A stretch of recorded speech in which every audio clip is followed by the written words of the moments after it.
gave me a short word of encouragement, a short word tonight about encouragement for us. And the scripture over and over again, especially in the New Testament, it talks to the church about the importance of encouraging one another. It says that a lot. I couldn't pick any one particular passage, but I just wanted us to have a mindset during this next incarnation of FWC, which I'm going to talk to you about what that's about a little bit later, but just for us to have a mind to encourage one another, to make a commitment to being there for one another. That's not the scripture I want. Hebrews 10, beginning at verse 23, going through verse 25, says this: "Let us hold unswervingly to the hope we profess, for he who promised is faithful. And let us consider how we may spur one another on toward love and good deeds, not giving up meeting together as some are in the habit of doing, but encouraging one another, and all the more as you see the day approaching." Life is hard. I don't have to tell anybody in here that it's filled with heartaches and pains and struggles and losses and just a lot of things that would knock us off our square. At least I can speak for me. There's some things that have knocked me off my square from time to time. And I've become discouraged. There's a period in my life where I wanted to kill myself. I mean, a lot of things have happened in my life that really have brought me down. But I thank God for the church, the big C, the universal church, for people who... Hi, darling! I thank God for the big church, for people who called me at that right moment, for people who dropped me that note, for people who prayed for me, for people who saw me cry and didn't judge me and say, "Oh, she's falling apart, she's supposed to be this, that, or the other," but they saw my pain and they helped me through it. And I really desire that this would be a ministry where we would be there in that way for one another. So I just wanted to share with us tonight 7 ways we can be an encouragement for one another. Number 1, I can post it. There's a handout, or you can, whatever. 7 ways we specifically can encourage one another. And some of these are no-brainers. And even though they're no-brainers, we don't often do them. So I'm just going to state the obvious. 1, we can send a text or call somebody. Sometimes we just need to let people know that we're thinking about them. Yes. That you are important enough for me to take time out of my day to give you a phone call or to send you a meaningful text message to let you know that I'm thinking of you. We could send a verse, we could send a saying, it could just be, "Hey, how you doing?" But just make contact with people, even people you may not normally reach out to. Number 2, listen.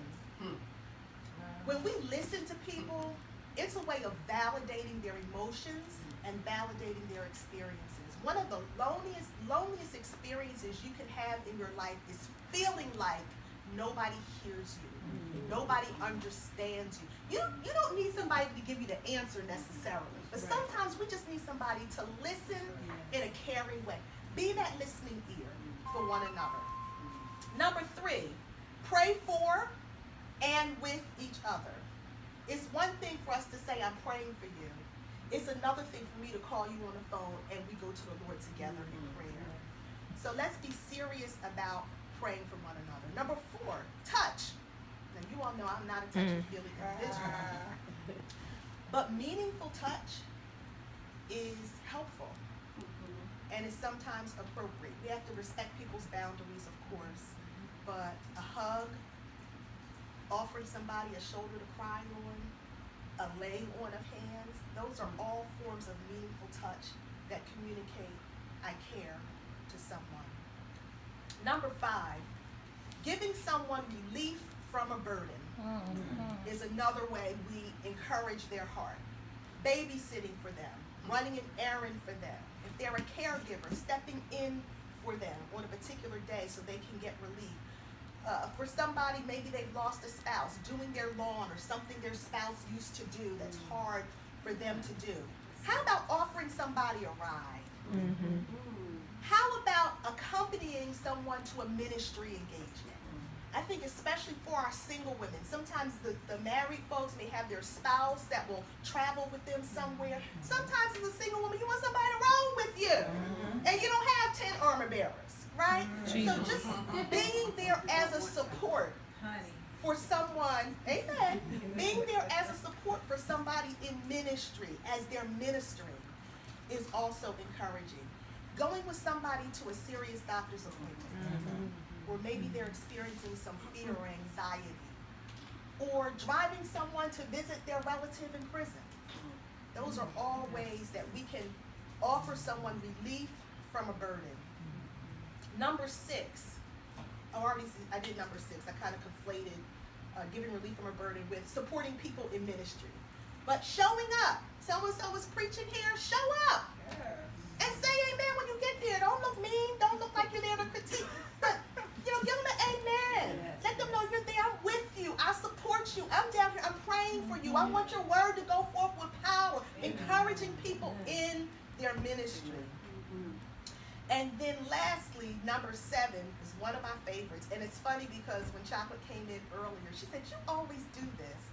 But sending a card or a personal note to someone. I buy note cards all the time from CLC. And I won't say randomly because it's not really that random, but from time to time, I just drop somebody a note.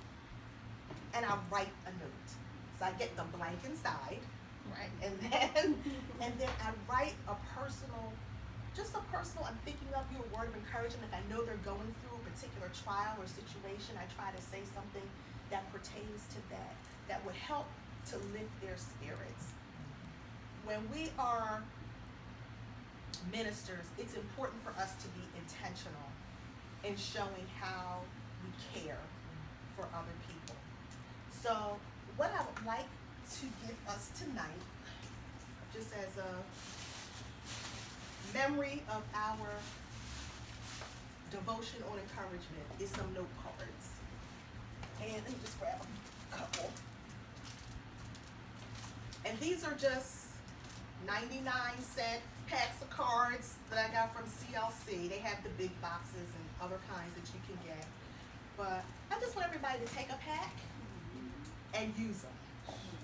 Right? Will you do that? Amen. Take a pack and use it. I think all of them have scriptures that are on the inside, on one side, and then different types of encouraging messages on the front. And then a blank area where you can write a personal note to someone.